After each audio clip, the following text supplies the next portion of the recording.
Hey, what's going on, everyone? Welcome to another episode of About Abroad, where it's my job to introduce you to people who have built amazing lives for themselves in various foreign corners of the globe. We're talking with expats and thought leaders about moving abroad, remote work, visas, and all the fun and practical knowledge that you need to know to follow in their footsteps.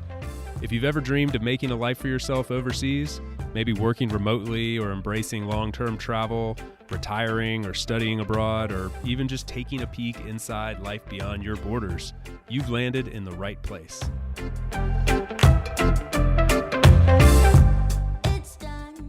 My guest today is my new friend Akina, who joins me from Japan. And as the founder of the Nomad University and an advisor to the Japanese Digital Nomad Association, she is doing some really big time work helping to bridge the gap between the very strong or the relatively strong digital nomad culture in the Western world and the up-and-coming digital nomad world coming out of the East. She is a world-renowned public speaker. She's a published author. She hosts her own podcast, which she does in English and Japanese, and has done some pretty incredible things along the way. So today we dive into her origin story, some of the exciting things they have on the horizon, including the pop-up co-living that she's hosting in Japan this October, and many other fun topics that we love to talk about here on About Abroad. Really enjoyed this one. I've been following her work for quite a while and was excited to get her on the show and hear a bit more about what she's got going on. So I hope you all enjoy this. Please help me in welcoming Akina to About Abroad. Yeah, something that really caught my eye when I was looking through all the work that you've done, which there's quite a bit out there, was a statistic on your website that really jumped out at me and was super reflective of my experience as well. So I was glad you pointed it out, which was something along the lines of you'll have to correct me if I'm wrong, but it was something like only 8% of digital nomads identify as coming from Asian countries. Is that correct? Yeah, it's correct. I found out this article on the website, and then it shows the statistics that nearly 80% are coming from Westerners, and only 10% are from Latin America, and 8% are Asian, and 6% are African root people. So I consider myself as one of the minor digital nomads coming from Japan. And that's one of the reasons that I would like to spread out the lifestyle of digital nomad among Asia, starting from Japan. I see. Well, yeah. I mean, you're doing that. We're gonna. I think you're succeeding in your goal. We're gonna talk more about some of those things, but that is really fascinating because I don't think it's totally abnormal for people to kind of be very centric to where they're from, right? Like Western people tend to think about things that are happening in the Western world more than they think about what's happening in other parts of the world. Of course, that's not everybody, but just, generally speaking, we tend to think about our surroundings and so that's, that's not that strange of a concept. But when we think about digital nomads, we often use words like, global citizens and remote work and world travel. And it has this very global attachment. But when you hear statistics like that, you realize oh no, this whole phenomenon is actually very, very regionalized. And it would be a shame to not see it go more global. Yeah. I also, this is another statistics that I'm really bad at number when it comes to English, but now population of digital nomad, we have 3.5 million, and then it will be 10 billion in 2035, according to the founder of Nomad List, Lavalcio. He mentioned about that. So it's oh, this is going to be a huge market. And especially after the COVID, a lot of companies started allowing employees work fully remotely. And even that trend is happening in Asia, Japan. So I've seen a lot of my Japanese friends started just being a digital nomads, even still they're working for the Japanese company. So I see there's a huge potential. And talking about the population, the second statistics shows me that currently we have 35 million population of digital nomads, but in 2035, which is in 12 years, the population of digital nomad might be 1 billion in total. So there's a huge potential. And then the market of digital nomad even in Japan, because especially after the COVID, a lot of companies started allowing employees work fully remotely, so that I can see this huge potential of this digital nomad market. You know what's crazy? I mean, okay, so there's a few things. Like one, that is insane to think that we could go from 35 million to 1 billion. Like even if that number's off by like 50%, like it's still a massive increase. And then secondly, I just googled, like I wasn't sure of what the population, the world population is 59% Asian. Uh which is crazy to think about, that like disparity there, right? To think that like, and you've got like countries, like Japan, for example, which are very technologically advanced. Like digital nomadism could have been around for some time, but to see that like 60% of the population is only supporting like 8% of world digital nomads, is super. It's just kind of like fascinating to me, and it's so cool to see that you're like connecting these dots, pushing this forward, because I think this is off the radar for a lot of people. Also, I think one of the reason why those this lifestyle is more for Westerners is that, like in Asian culture, I think we the companies probably focus on more time based rather than the productivity, so that company wants employees to be at the office from 9 to 5 to make sure that you worked, right? So it's proof that if you go to office and you worked from 9 to 5, that's the proof of work. It doesn't really matter what you did during that 8 hours. So that culture probably makes this lifestyle, like makes Asian very difficult to start these lifestyles, but definitely it's changing. Absolutely, yeah. I mean, do you think there's any like family or like cultural values there that are different as well? Like for example, like coming from the US, there's a strong sense of like independence. Like I get made fun of by my like European friends who are like, man, when you're 18, they like kick you out of the house, don't they? And I always joke, like when I was 18, my dad was joking with me the whole year of my when I was 18, like, oh, I can't wait till you leave. I'm gonna rent your room out.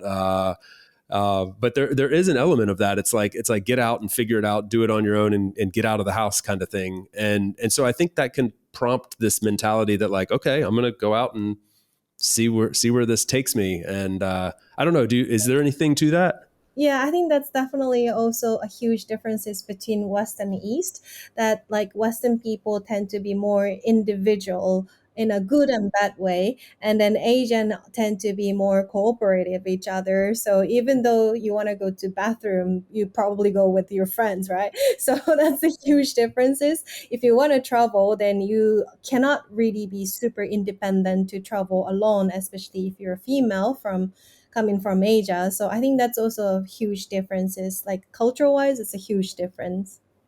Yeah, I had my friend Deanna on the show. She's from the Philippines, a couple seasons back, and she was talking a lot about how it was like very kind of taboo what she did. Like she became like you, right? Like a founder and CEO of her own thing, and left her home country to travel. And she's been to a lot of different countries and now lives abroad. And but all of these things were sort of like looked down upon a little bit from like her family, like don't do this, like what are you doing?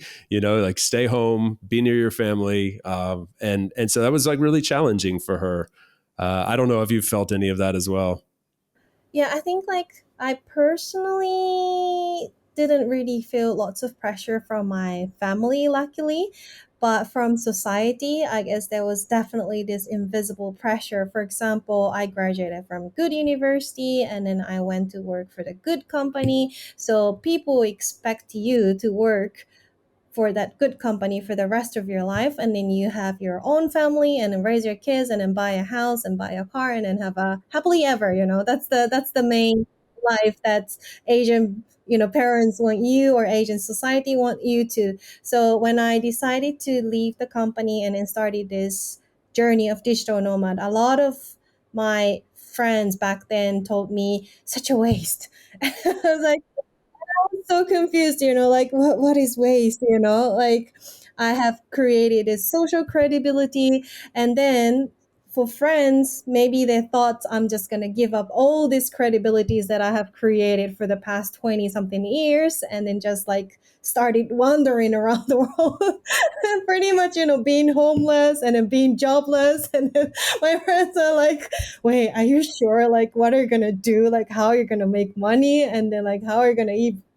Keep traveling without the job. So I was like, yeah, but like I don't feel like working for company anymore, and this is exactly what I want to do. So please support me instead of instead of saying waste, like. But the first yeah, reaction of my friends back then was like such a waste. You know what's funny? This is where like cultures collide, because I had the almost the exact same situation. We actually had friends. So my wife and I kind of did this together. We said we were going to break off, do our own things, travel, give up the careers, sell our house, all of that. And we actually had friends come over to our house and have an intervention. They came in and like sat down with us, and they're like, you can't do this. Like, I know you think it sounds fun, you're gonna regret it. And the truth is, I'd be curious if you ever had this point, but like a year or two into our first leg of this journey, we were like, oh shit, did we do the wrong thing? Like this might have been bad. And we started to wonder, but ultimately it all worked out. But yeah, that's a funny thing. Yeah, I think like I've never regretted that I left my company and then started my own journey as a digital nomad. But now I regret that I didn't leave the company earlier. I wish I could have started this much earlier. Absolutely. Well, I read something recently that said like we tend to regret the things that we didn't do a lot more than the things that we did do, and I think that's really like that's never more true than every single nomad, expat, remote worker, anybody that's ever made that leap and like taken a step backwards, almost never regrets it in the end, do they?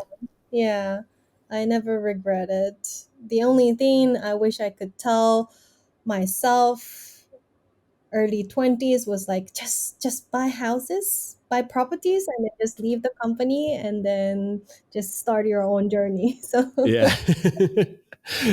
Yeah. That's my big regret too. I'm like, I didn't need to sell that house. I could have just left that there and probably bought other ones. But we can't like get all of them right. Okay. So we have to allow ourselves to make some mistakes along the way. How did you make that transition? Like what did it actually look like when you because I think something that's really interesting, people that come on this show are generally like have had success in some way or another.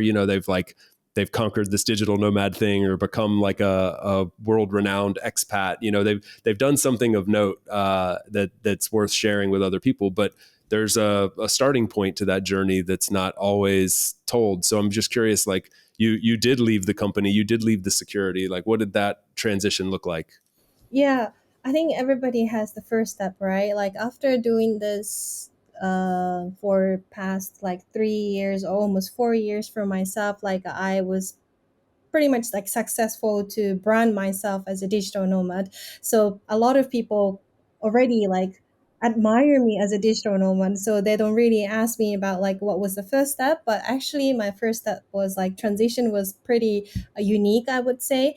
I used to work for the Japanese company for 8 years and English education field, also publisher field. And then I've always wanted to travel around the world, but that job doesn't really allow me to travel around the world. And then when I was late 20s, I had a huge surgery because on my left thigh, I found out there was a tumor. So I had to go through this one big surgery, which put me into a wheelchair life for 6 months in total. I had to go through like two surgeries. And then during that wheelchair time, like I asked company if I can work remotely, and then they said no. Again, the Japanese work culture is more of like important that you have to be at the office from 9 to 5. So I still remember I used this like taxi app to call a taxi, and then I was like going down with wheelchair and in crutches, and then when it rained, it's really hard to find taxi because everybody wants to use taxi. So I was like, such a waste of time and then lots of energy. Like I could have just like worked from like home, right? Then that was the very like beginning of my like one of my reason that I wanted to, start my own journey. Like I want to control my life by myself rather than being told what to do by other people. And the second reason is right after I recovered myself from these two big surgeries, my mom was diagnosed as in cancer, and then she had to go through 1 year treatment. It was actually less than 1 year, and then my mom couldn't go through like make it, I and then when I saw her, I could see her last breathe, and at that time I just felt like, like you never actually realize that people really die unless one of your close friends or close family will pass out. Then like you really realize that like one day people really die, so you have to do what you really want to do with your life. So these are the biggest two reasons, which was kind of like a negative reason at that time, but now I feel like I can say thanks to all these difficulties times, I can enjoy my life the way that I want to. Mm. Wow. Yeah, those are some pretty strong and powerful forcing functions there. And it's interesting that first of all, I'm sorry you had to go through those things, and I'm happy that there was a net positive result in the end, and you're living the life you want to now. But they touch on some of the reasons. Like often in my day job, people will ask, like, why is this remote work thing so important for you? And like, it's true that I do love to travel and take my laptop with me and go to cool places. That's part of it. But I also get to meet people that have stories like that very often, where they're like, that maybe they're permanently handicapped and they wouldn't be able to go to an office, or they wouldn't feel comfortable, or it would be so inconvenient to go to a office every day. But they still get to access a wonderful career and put their skills to use because they can work from home. Or perhaps they have someone in their family that's in that situation and they need to be home with them, or there's somebody who's in the last years of their life and they get to be home with them because of remote work. So like these are the more important aspects of this whole movement. The digital nomad part, the traveling part, I think, as we probably both agree, is like the cherry on top that makes it super sweet. But that's I mean that's really kind of like I think powerful to hear that side of the story, because it is the more important side of this whole thing, I believe. Yeah. Yeah, but I guess after that I could finally leave the 9 to 5 job, and then I started I actually joined the Peace Boat, which is a world cruise ship which takes 3 months to travel around 20 countries. And if you are accepted as an interpreter, you get to travel around the world for free. So I applied for that, and then I was accepted. And since my dad was kind of being depressed from the loss of his wife, who is my mother, right? So I decided to take him, and my first world trip was actually with my dad. And then I even published a picture book about that story, the title Around the World with Dad. It's all in Japanese, but like I published that, and then ever since then, I just, one of my screw just fell off, and then the other started like following. So I can't go back to where I used to be. Like I can't even imagine myself working at the office from 9 to 5. It's like I even respect other of my friends who's working for the company and then still go to the company, but like for me, like I can't do it anymore.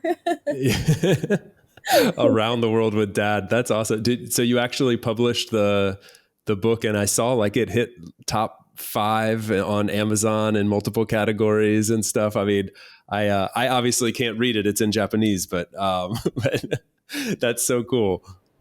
Yeah, I wanted to make it as a present for my dad. So I took him to Okinawa, which is the most southern part of Japan, in winter because it's warm. So I took my dad to the workation and like kind of like digital nomad journey. And then I published that book and then I gave it to him. And then I was like, oh, while I was editing the story, I was like, why not just publishing it in public as well? And I did it and it was nice. That's amazing. Is that a hard process, like to self publish on Amazon? I've never tried it. I know a few people that have done it. Is it a process or? Pretty easy, I would say. Like back then, I was struggling because that was my first experience, but I've seen other of my friends are doing it, and it's also a nice way to have like I don't really like to call this but like a passive income because once you published it and then other people keep buying it even though you don't like do any work after publishing it. So it's also I just realized that after I published it, oh, like this is also a nice way to have you know, another way of making money. Yeah. Yeah. I mean, that's what we're all trying to achieve is like a little bit of income coming in from multiple streams and enjoying what we're doing, seeing amazing places along the way with dad, without dad, it's a that's so cool. And that cruise that you guys went on, so that was 3 months of just traveling all around the world and on a boat, stopping in different places around the globe. Yep, exactly. So it's called Peace Boat and organized by one of the NPO in Japan. And finally, they restarted after the COVID. So usually 3 months and then 20 countries, and each time, like 3 times in a year. And each time they have different routes. So this time, I think like my time, it was already 100 first uh, for like 101, like 100 first for them already. But for me, it was first time and then complete in 5 continents, visiting 20 countries, and yeah, like continuously. Quite Wild. That's intense. insane. Did dad enjoy it? Like what was his perspective on the nomad life? So the thing was like, he was so like not disappointed, like he was very in a deep like depression. He didn't want to come, so I just kind of like paid his fee and then I told him like you need to come because I already paid, so you cannot waste my money. And then like he was like, oh, okay, like if you already paid then I have to go. So he came, and because like imagine who can take 3 months off from Japan. Mainly it's like over 60 like people who already retired, right? And we have like 1,100 passengers on that boat, and 800 are Japanese, and the rest 300 are international people. So we have one American, but he was also over 60, and the rest is mainly coming from Taiwan or Hong Kong or mainland China or Thailand or Singapore. So my dad enjoyed making new friends because he had like similar aged people. So he enjoyed a lot. And then after that, I'm like, okay, my dad became happier, so I achieved my goal. Now it's my time to start my journey. So after that, occasionally I bring my dad to like Thailand or like the southern part of Japan, but the rest I usually do it by myself. And what is your by the way, nice job using guilt. It's a strong motivator.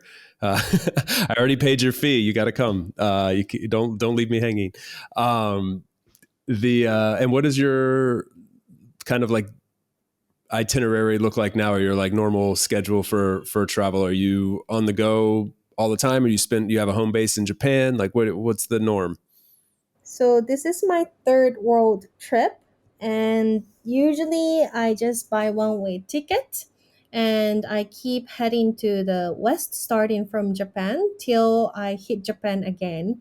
So let's say last year I started my journey from Georgia, and from there I went to Turkey, and then I went to Argentina and Chile, and then United States, and then I went back to Japan. So I try to keep hitting to the west till I hit back to Japan again.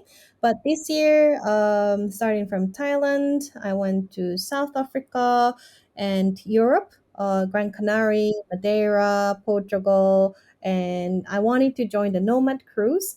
And I was also invited as a guest speaker to join the Bansko Nomad Fest. So I decided to stay in somewhere East Europe or Balkan islands, like Balkan area. And now I have to go back to Philippines in September as also another guest speaker chance.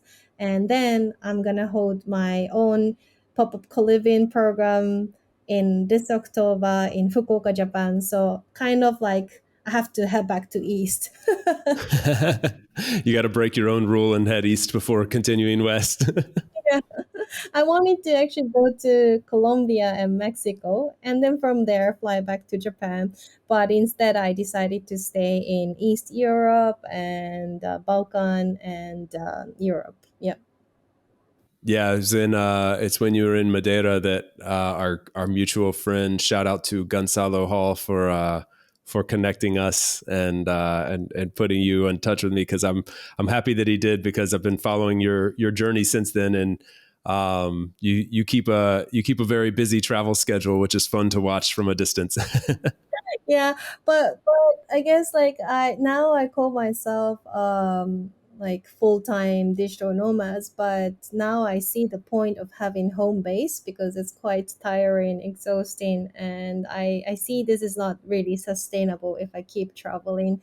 So now I started thinking of real estate in the country that I would like to come back oftentimes, and yeah, that's my next stage.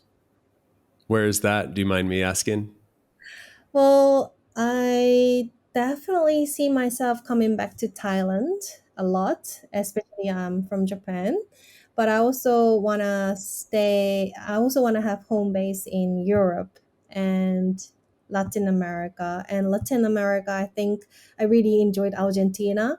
So I would like to come back, but it's quite far away from Japan, and I have visited Colombia and Mexico, so I still can't really decide. But one each in Asia. And talking about Asia, I want to choose Thailand and Europe. I enjoyed, of course, like Portugal and Spain, but still want to explore a little bit more. And Latin America, I would say I loved Argentina a lot, but I still want to see Colombia. Like that's my situation. Colombia is just one of those countries that calls to people. It's like, even if you've never been there, you just like have to go. And it's that, I don't know. For me, it's that place in Latin America. But yeah, I mean, that sounds like an awesome plan. So is the idea that you'll have like an actual home that you own in each of those places, and you can just kind of bounce between them? Mm. Yeah, I want to have a home base, and then from there, like you can leave your stuff at your home base, but you can still travel around neighbor and slowly the pace that you want to. Like I only have 40-liter baggage with me, which is like 10 kg, but still I feel like it's becoming heavier for me to carry all the time. So I'm also working on to how I can be even more minimalist when it comes to luggage. Yeah, yeah, that's important. I'm also finding like the slow mad life. I like the slow mad life versus like the constant changing of places. And but even so, it's just like when you do that, you start accumulating things, and then you also like something for a month. If it's not great, is fine. But like if you're staying somewhere for 3 or 6 months, like you find yourself wanting to kind of perfect your home base a little bit, and so you end up kind of making it home, and you need certain things. And so there's pros and cons to both, but that's something I'm noticing with the slow mad life, is you start like accumulating things, and then you're on to the next place. And um and so anyway, I think I like this idea also of like having my ideal situation is to have two home bases, because I have this theory that beyond that, you end up with like you never have time to like travel, like to go and just like travel for adventure, because you kind of feel the need to, I got to go, I own a home here, I got to go there. So I kind of like this idea of having like two home bases and then building in some time throughout the year to travel a little bit too. So I'm not sure. I haven't put those plans into motion yet. This is all theory at this point. Yeah, I think like a lot of nomads after 5 years, they started thinking like they want to do a slow mat, or they want to have their home base and then becoming like multi-inhabitant, like, rather than like keep traveling all the time. So it's a nice like transaction. Like yeah. Yeah. Is it for you coming from Japan? What's the visa situation like in these different places? Like, do you need to establish long-term residency, or do you find it challenging coming from Japan, or are you pretty like accepted, I guess? I think Japanese passport is actually one of the strongest. And yesterday, I just checked the Passport Index website to check my ranking. The latest ranking was actually fourth in the world. And in Asia, I would say Japan, South Korea, and Singapore have the strongest passport. And that's why I see the potential that people coming from these countries who have the stronger passport privileged to be able to travel around the world, because I also understand, let's say Filipinos or Indonesian digital nomads I've seen, they have to apply for the visa in a few months, and now I'm hosting this pop-up co-living in Japan, and I see like I have to give participants the invitation letter for whoever needs to go through this visa process. So I would say it was kind of out of my control, but thanks to Japan, I could travel around the world quite easily, except Schengen, I would say. Schengen 90 days rule is kind of tricky. So this time, I spent much longer than 90 days. So I had to be out of Schengen. That's why I ended up being in Albania or North Macedonian or Bansko, Bulgaria. So those area, also Jordan, like I had to be out of Schengen. So I was like, I was looking for somewhere close to Europe, but still not too so far, and wanting to change the taste, change the vibes of living. So like after all, like I traveled around Europe, like everywhere I go, it's like all the roofs color is same and the vibes are quite similar. So I wanted to have a change, so I went to Jordan, and that was a nice change. Yeah. Yeah, you got to change for sure. Mission accomplished. Uh, I could have sworn that Japan held the top spot, but I got this article here that in the world's most powerful passports, that at the start of 2023, Japan had the top spot with visa-free access to 193 countries, but that dropped to 189 countries. So now Singapore is in first place and Japan is tied for third. Interesting for my like North American listeners, Canada and Greece are tied at seventh, and Lithuania and USA are tied at eighth. So yeah, there's a lot of power there with the Japanese passport. Thanks to the ancestors. Not Yeah. We'll be right back to the show after a quick break for a note from our sponsor. This episode is brought to you in partnership with my friends over at Kona. Those of you that have been listening to the show for a long time know that I am a huge fan of the remote work movement. However, I also recognize it comes with some challenges. One of those challenges that plagues many remote teams is employee burnout or employee dissatisfaction with their jobs. This is really hard to monitor as a leader when your teammates are not sitting face to face with you in an office anymore. But that's what Kona was built to tackle, and they've done a phenomenal job. The co-founders over there are friends and people who have truly built something to help people and help remote workers more specifically. So I love what they're doing. It makes a huge impact for their customers, and I'm excited to partner with them here. You can find out more and get 15% off your team subscription by going to the link in the show notes and using the code CHASE at checkout. Feel free to ask me any questions. I highly recommend this product and am excited to hear what the About Abroad community thinks. Check out the link in the show notes and use the code CHASE at checkout to get 15% off your subscription. If you've made it this far into the episode and you're still enjoying yourself, then I would love to ask a quick favor. Open up the app that you're using to listen to this podcast and leave a quick review. You can do this in Spotify, Apple Podcasts, and really just about any platform that allows podcast listening now. If you can't find that in the interface of the app, then scroll down in the show notes and find ratethispodcast.com/aboutabroad, and you should be able to leave it from there. Thanks so much, guys. We really appreciate it and hope you enjoy the rest of the show.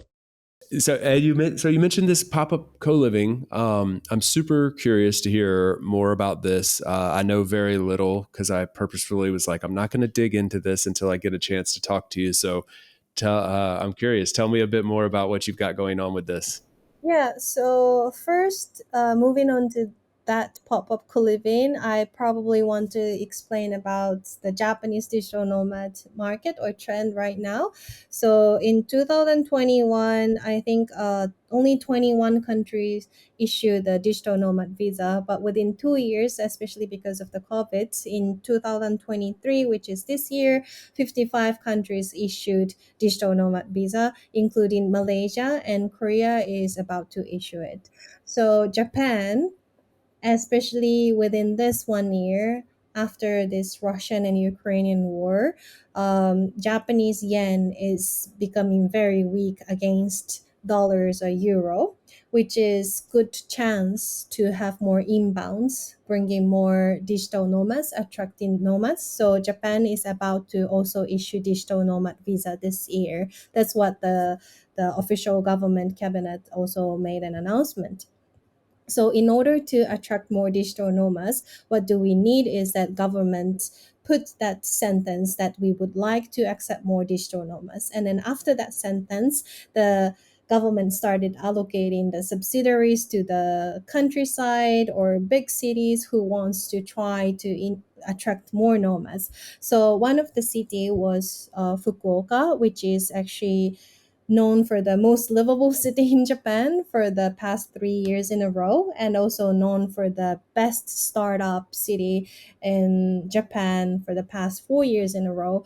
And they started taking initiative to sponsor us to have the first co-living experience program in Japan.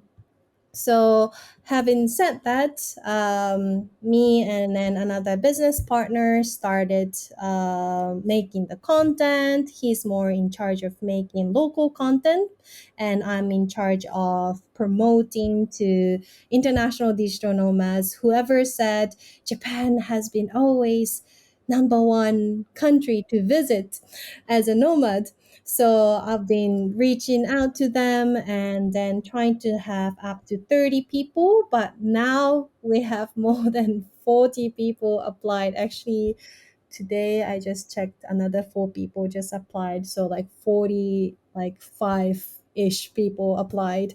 And so I see this is becoming already popular even before I start, and tomorrow we're going to have the first online meetup, and we have over 25 countries, over 40 people applied. So I think Diverse these are, group. yeah, because my vision for my own brand, Nomad University, is diversities through stories. So this is one of the project that actually achieves my vision, like being a bridge. So yeah, it's one of my dream, and I'm working on it, and it's gonna be this October, and then the Japan Digital Nomad Association was launched in 2022, and then I was assigned as an advisor, and then we decided to have the very first Digital Nomad Summit in Japan this October as well. So I would say this 2023 will be the initial year for Japan to call, like, this digital nomadism. So it's a big, like, small step, but it's still a big step for all of us. Yeah, it's huge. I mean, is the Japan Digital Nomad Association's goal to promote global digital nomads to come to Japan, or to kind of like spawn more digital nomads coming from Japan, or both? So the more of the first goal, the first one. So we would like to attract more nomads to come to Japan. So we hope that Japan could be also one of the attractive destination for nomads to come, because a lot of nomads go to Thailand, Chiang Mai, Koh Phangan, Bangkok, or Bali, Indonesia. That's already far enough for them, so they can take just another extra flight to come over to Japan. Japan is so close from Bali or Thailand, but not many nomads have been to Japan as a nomad. They usually take 3 weeks off, or 2 weeks off, or 1 month off to simply enjoy Japan as a tourist, not as a nomad. And then I've asked the reason why, because first is that there is no community for nomads in Japan yet. And the second is language wise, it's really hard to communicate with local people. And then the third wise, I would say the visa process, because having Japanese passport is giving me a strong power. But when I become the host of pop-up coliving in Japan, I realize how closed actually Japan is towards the rest of the world. A lot of people have to go through this visa application. I wanted to invite one of my close friends from Thailand, but she can't stay for 1 month without visa. She can only stay for 2 weeks. So I finally realized that even though Japan wants to attract lots of nomads, if the local community are not ready to accept it, then it's going to be really difficult to attract more nomads, even though government decided to issue the digital nomad visa. So, yep, the first one is the main goal. Yeah. So what is the do you happen to know by chance, like, considering a lot of the audience here is coming from the Western world, what is the visa process like for them? Like if I want to come to Japan for a month, US passport in my case, is it fairly straightforward or is it a process? US passport is strong, so you guys can Japan up to 90 days without any visa. So yeah, in the end, we have over 25 countries applicants for now, but most of them are again coming from United States, no, Europe and North America. But also we have a lot from Asia as well, because Japan is in Asia, and a lot of Taiwanese, Hong Kongese, or Singaporean or Malaysian. So it's a nice mix. Yeah. Okay. Cool. And so? What will the digital nomad visa do exactly? And do you know any, like? I'm not asking you to be an expert on this, but just do you know any kind of the major bullet points that it allows and or you need to qualify for it? I'm pretty sure Japan is good at imitating what other countries do. So, especially probably will follow what Korea did. Yeah. Okay. All right. So kind of like basically you're able to provide for yourself. You have an online job or an income coming from elsewhere. You can come and stay for a period of time um, and support yourself. I think like most of the country issue this digital nomad visa is definitely try to attract people who can work fully remotely, so that they don't take the job for the local people. And then plus they are capable of paying for the entry fee, and also like paying some tax, or like giving money to the local community, so that like I think most of the country wants to attract wealthy and independent people. And so I think Japan would definitely follow those rules to attract wealthy layer of digital nomads who can afford to live in Japan, who can who's capable of finding remote work. So I think it will be something similar. The key is going to be, I think, with all of these digital nomad visas is like three factors mainly. Like one, how do you apply for it? It's like the more digital you can make it, the better. I feel like Japan will tackle that part well. Some of them where you have to go and apply in person and do an interview and submit paperwork and actual paper. It's like digital nomads. They're not going to do that. It's digital is in the name. The other is like the taxes. Like, is are you going to force them to pay taxes, or is there like a fee? I think the ones that are having the most success are the ones saying like, the taxes are we're going to get revenue through the spending that they do here. So let's focus on that. So, and then the third thing being is like, can you renew it or extend it, and continue the process if you decide to. So it'll be interesting to see how they address those factors. Yeah, I have no idea for now, but also simply issuing digital nomad visa is not enough to attract nomads, right? Because a lot of nomads can just spend like tourist visa, which is 90 days, and then keep moving to other countries. So you really need to give them what kind of benefits they can get by staying in this one country for up to 12 months. So, well, that's Well, part of that is community and co-working and meeting, getting like having a place where you can go and meet other like-minded people, which is, I imagine one of your goals with the pop-up co-living. Actually, I didn't give you a chance to really expound upon that, but like, what is the mechanics of the pop-up co-living kind of look like, for those that are attending? And can people still apply, or are you already maxed out? yeah. So it's called Live Fukuoka, Japan, and then it will be held in this October 2023. And Fukuoka is located in southern part of Japan, but it's um, 1 month co-living, and we have this co-live slash hotel place as an accommodation, and as a community wise we have lots of events prepared.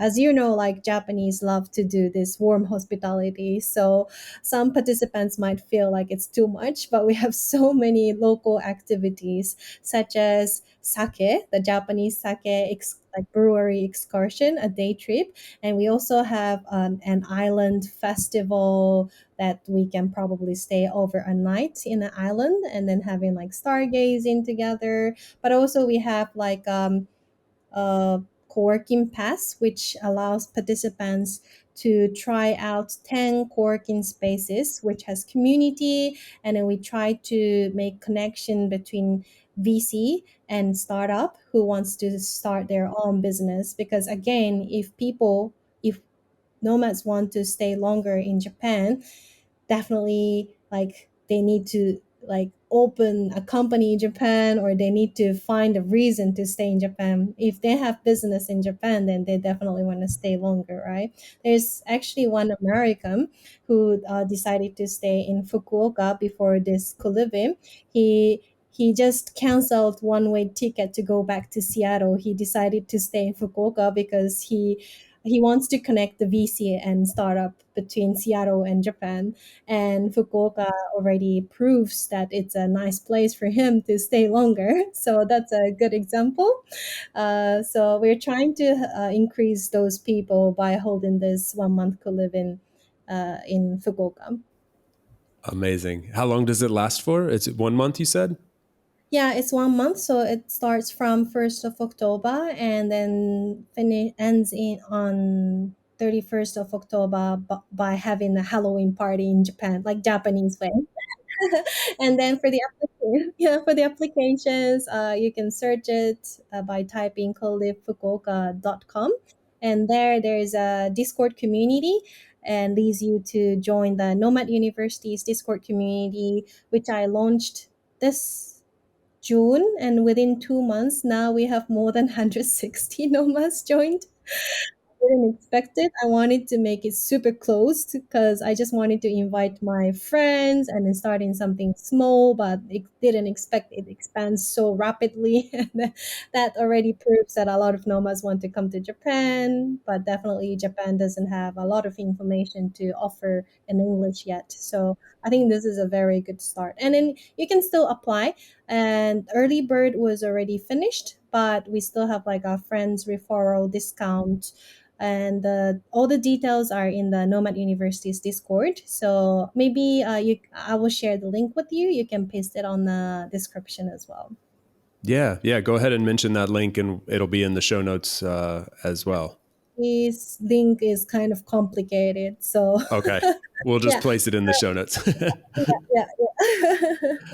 Perfect. We didn't even get to Nomad University. I know we're running out of time a little bit. I've already kept you, I think, a bit longer than I said I would. But Nomad University is your other. I don't know where you find time to sleep, but is your other project, and seems to be doing really well as well. So we'll have a link to that as well. But while people are listening, do you want to give them a little overview of what that is? Yeah, so it's also a podcast and a media that I started podcast in 2021, and from there I interviewed. Now I have like almost 80 something episodes, and then I translate the English audio into Japanese so that I can also spread out this life story of digital nomad among Asia, starting from Japan.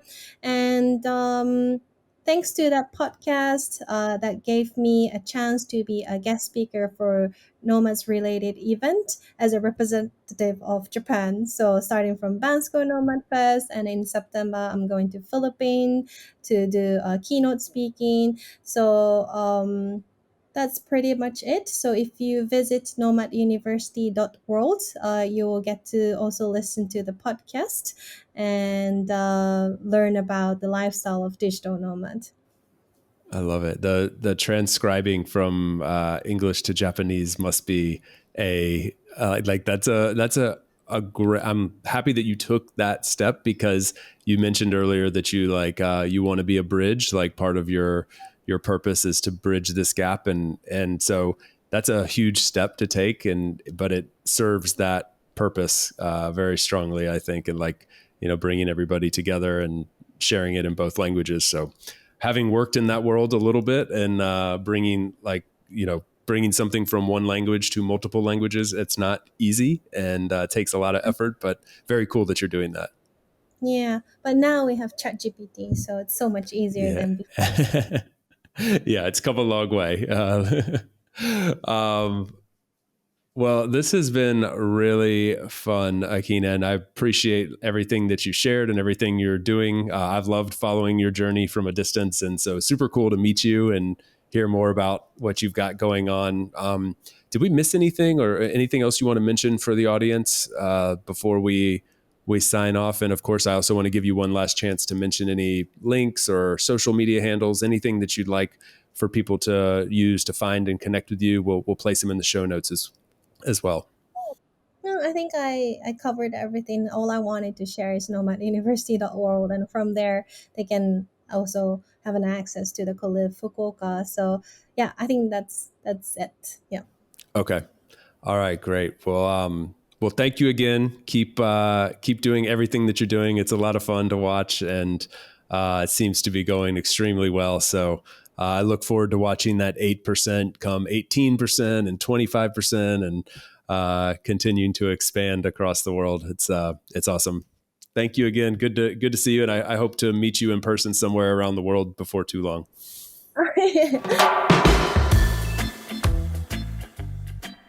Thanks for tuning in today from wherever you are in the world. Once again, I'm Chase, and this has been another episode of About Abroad. For those of you wondering how you can best support the show, I have made it super simple for you. Just go over to the show notes of the episode that you just finished listening to and click on one of the two following links. aboutabroad.com/newsletter to get our monthly newsletter, no spam, guaranteed, or ratethispodcast.com/aboutabroad, where you can quickly and easily leave a review for the show. It's not just important to me, it also helps more wanderers just like you find us. Finally, don't forget to subscribe on your podcast platform of choice, and we will see you again next week. Thanks again. Hasta luego, amigos.